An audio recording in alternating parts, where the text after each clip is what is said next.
Are you dreaming of starting your own cannabis business, but have no idea the level of detail and just how overwhelming these steps can be that you must take in every single step of the process, from starting the application all the way to opening your doors? Well, you're in the right place.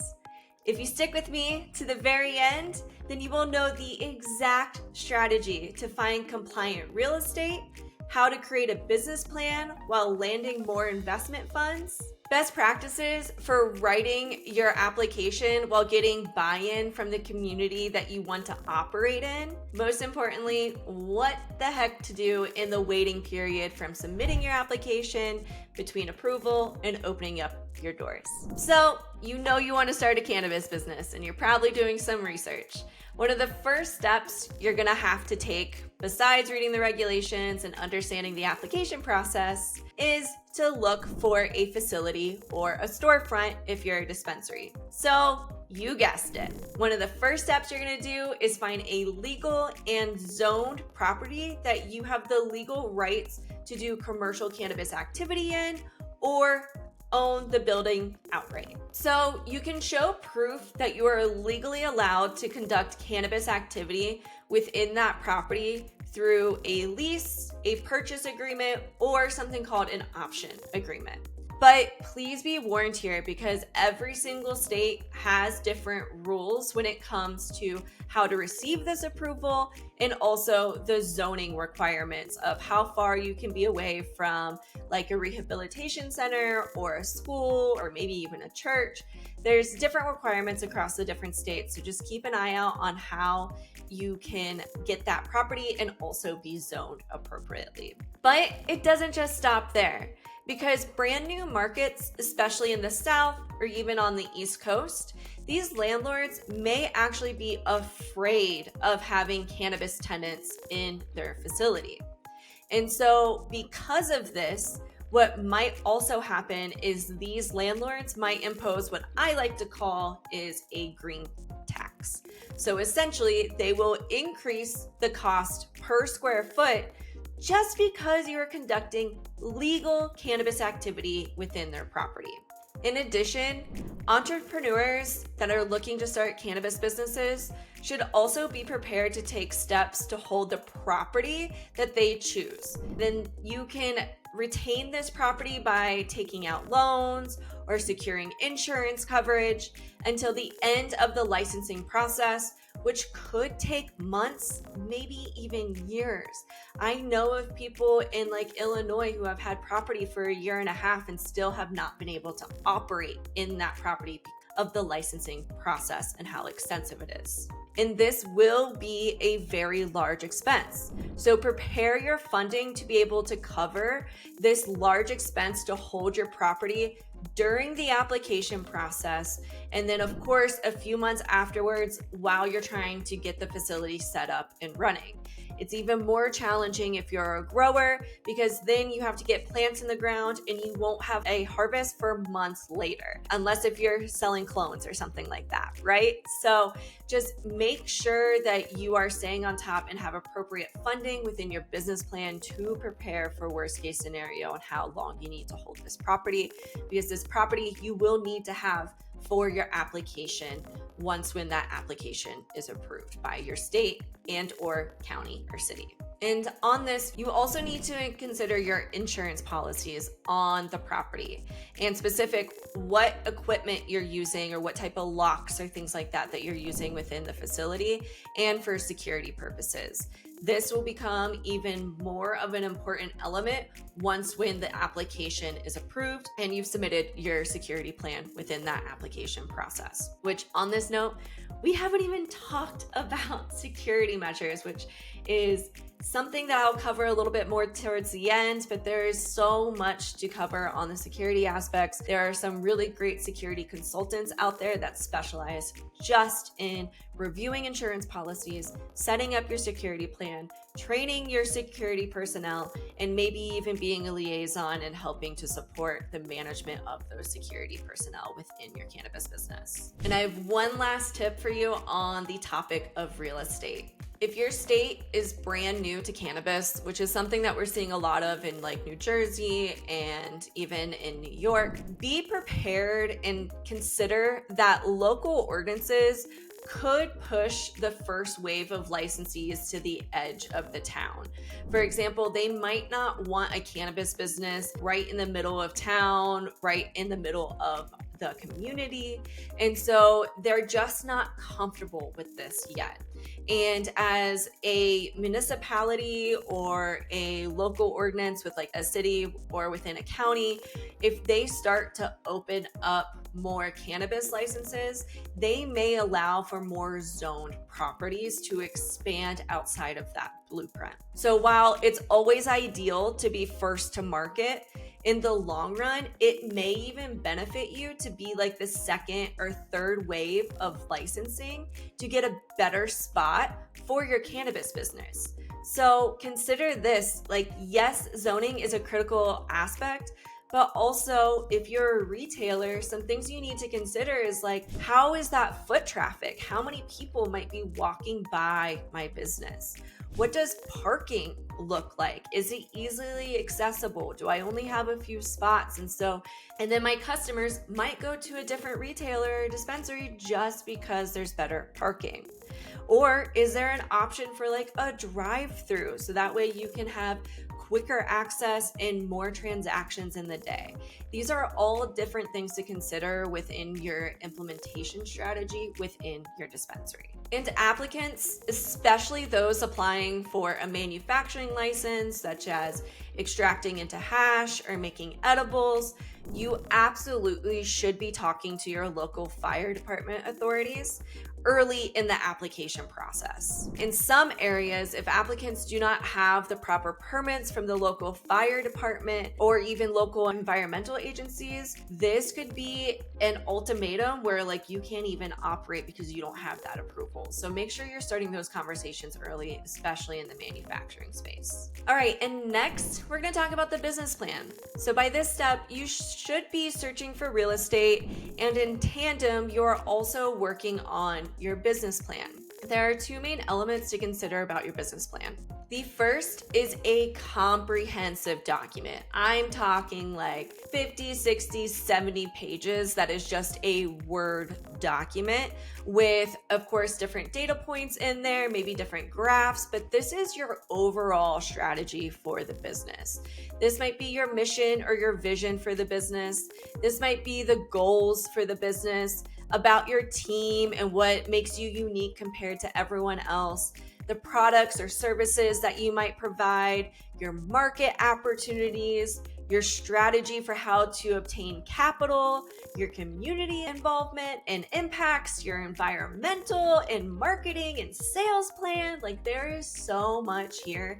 And really, you should create a comprehensive document that can answer anything and everything. However, this is not the document I recommend that you provide to investors. And the reason for that is when you're trying to grab someone's attention to invest into your business, you need something very clear, concise, and something that is designed, such as like a presentation in a slide deck, and really talk about the benefit for them to invest in you and how they're going to get their money back by investing into your business. So these are two elements within your business plan that I highly suggest that you start working through. And of course, have consultants or attorneys or other experts in the cannabis industry review your business plan to make sure that the numbers are truly aligning, because really we also want to prepare for best case and worst case scenario. Here in Colorado, I've seen pounds back in the day upwards of $2,700 a pound. Then it tanked and went to like $700 a pound. So we just need to be prepared for anything and everything and when shit just hits the fan. And look, if you're not an expert here, then just find an expert. No matter what type of cannabis business you operate, you need to find someone with experience in the legal industry so that way you can start identifying these common mistakes and most importantly, prepare for them when they do happen.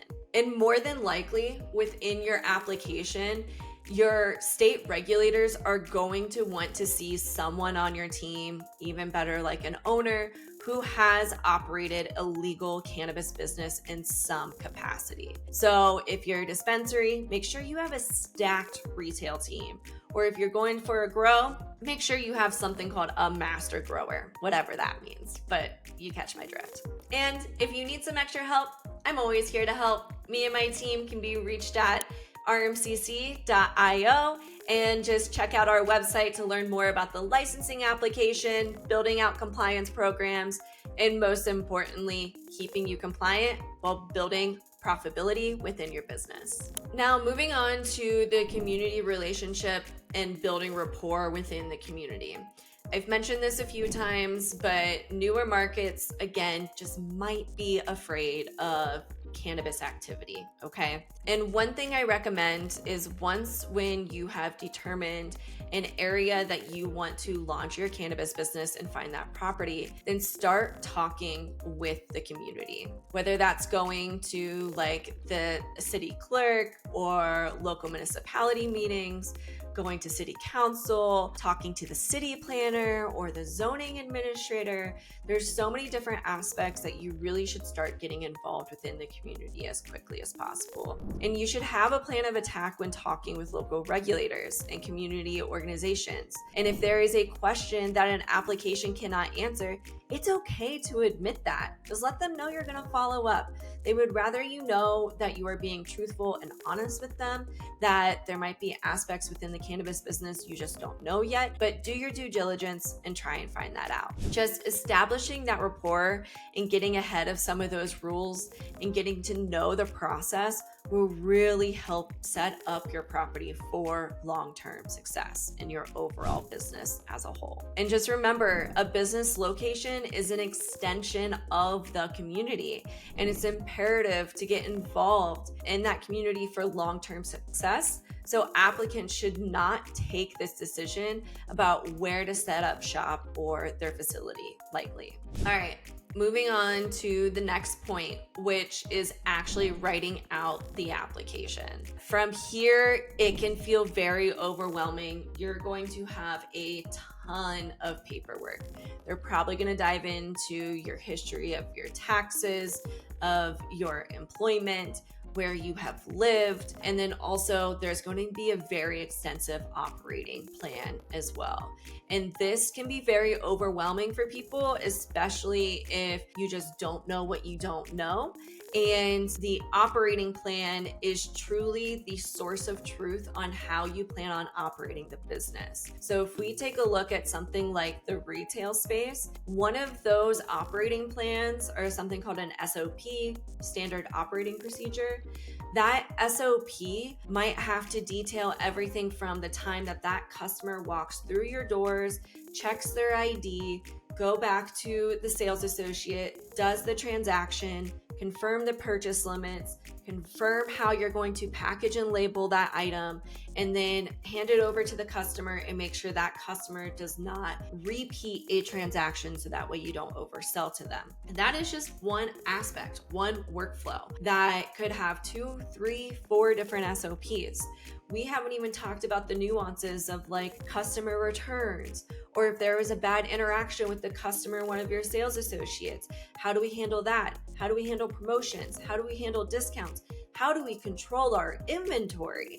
There is so much here that it can feel very overwhelming when writing out your operating plan. So if this is something you are new to, then please feel free to reach out. I am more than happy to help you with your operating plans and your overall licensing application, so that way you can win that cannabis business. A standard flow here for your operating plans and what contains the majority within your application.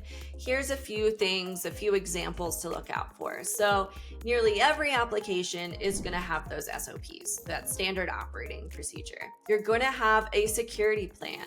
You're going to need a plan on how to hire your team. What does HR look like? What does training your team look like? And what do those training plans look like? How to potentially mitigate odor, especially if you're in the grow. And what does your insurance coverage look like? So these are just some really big buckets that most applications in every single state need to cover. And then of course, there are for sure some nuances from state to state. And if you want to see what a winning security plan looks like, then just click this link right here where I detail my exact security plan, and you have a direct free download of this security plan sent directly into your email inbox. So after your application is created, another obstacle that you might face is actually submitting it into the portal. So a lot of these states have different portals that you can upload the documentation in. From my experience, sometimes these portals might take me 2 hours, upwards of 4 hours to get all of the documentation in. You want to make sure that the documents are in the format that they need, whether that's like a PDF or an Excel document or a Word document. You want to make sure the formatting is not off. A lot of these applications, you have a restriction on how many pages can be within a specific element within that application. So you just want to be very conscious of those type of documents and how they're going into the portal. You may even have problems with your facility. You could also have change of ownership happen. There's a lot that just could happen. Actually completing your application and submitting it into the portal could be another obstacle that you want to face, and you just want to make sure you budget your time appropriately to be able to accommodate all of those things. All right. And you're finally at the stage where you have submitted your application. But now what? Well, this is when the work begins, okay? You should be looking at technology systems. You should be looking at how to build your team. Also, make sure that your email address and your phone number are up to date in the application portal. You do not want them reaching out, having a deficiency letter saying that you missed X, Y, and Z in your application. And then next thing you know, they throw your application out because you weren't able to reach you. So there's gonna be a lot of elements that you're gonna have to juggle at this time. And worst case scenario, you may also want to anticipate for litigation of people that did not get an application and then start suing the state for the actual application process. It gets very messy. However, do not stand still at this point, okay? The biggest takeaway here is keep the ball rolling. Look at your team, look at your tech aspects. The technology is gonna be a really big critical piece that you're gonna have to spend months and months evaluating, because if you make the wrong decision and then next thing you know, you migrate to another system, it's not gonna be fun for your team, it's not gonna be fun for your customers, and it's not gonna be fun for your business. So if you're looking for some help to support you in the application process and dreaming of starting your own cannabis business, just reach out to RMCC via email at info@rmcc.io, and we can schedule a free 30-minute initial consultation to better determine your needs and how we can get to your goals of launching your own cannabis business. Peace out.